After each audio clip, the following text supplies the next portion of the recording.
नमस्कार, आप देख रहे हैं आरआर न्यूज। बिना अज्ञा आंदोलन की शुरुआत किया गया था। उसी क्रम में छात्रों, नौजवानों, बेरोजगारों के बुनियादी सवालों को लेकर के उनके साथ जो अन्याय उत्पीड़न हुआ है, उनके साथ भेदभाव हुआ है, अभी तक उनके लिए कोई नीति नहीं बन पाई है, उनके लिए कोई राष्ट्रीय स्तर पर आयोग नहीं गठन हो पाया है, राष्ट्रीय रोजगार गारंटी जैसी कोई ठोस कार्य योजना नहीं बन पाई है।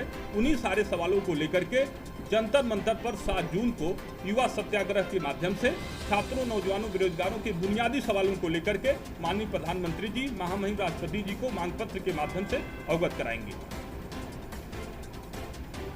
सरकार है आपकी बैठी हुई नौजवानों के साथ किसानों के साथ खड़े हैं, मतलब जब सरकार बन जाती है तो पहले लक्ष्य जो है विफल हो जाता है, इसको कैसे? बिल्कुल उन्हीं सारे बुनियादी सवालों को लेकर के मैं दिल्ली जा रहा हूँ। आप जानते हैं कि मैं उत्तर प्रदेश में सक्रिय रहा हूँ।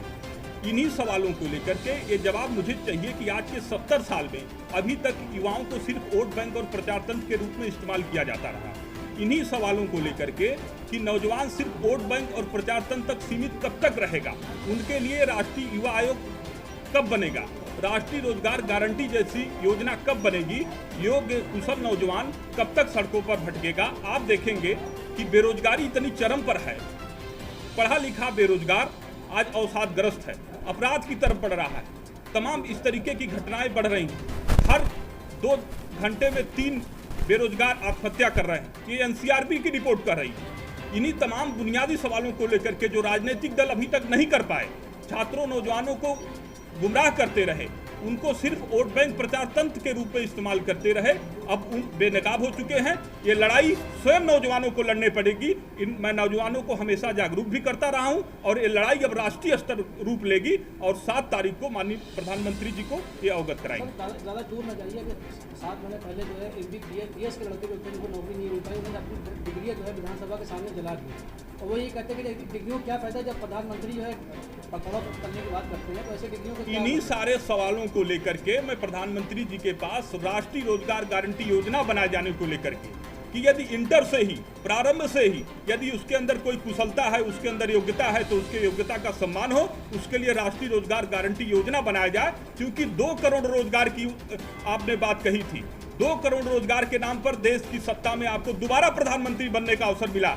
यदि ऐसा नहीं हुआ तो यह नौजवान आपको सत्ता पर बिठाना जिस तरीके से जानता है, सत्ता से उतारना भी जानता है। 65% नौजवानों की आवाज को लेकर के मैं जंतर मंतर दिल्ली जा रहा हूं 7 जून को, और इन्हीं सारे सवालों को लेकर के मैं ये सत्ता पक्ष से भी मेरा सवाल होगा और विपक्ष के भी उन लोगों हैं जातियों के रूप में लोगों ने बांट रखा है।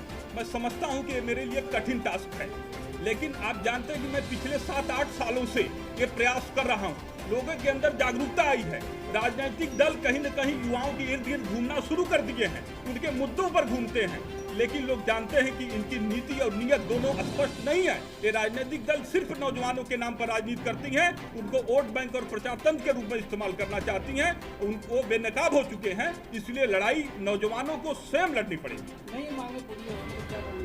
इसके लिए जो भी होगा, मैं जयप्रकाश के देश में रहता हूं। आप जयप्रकाश जैसे लोगों के आंदोलन को आपने देखा होगा।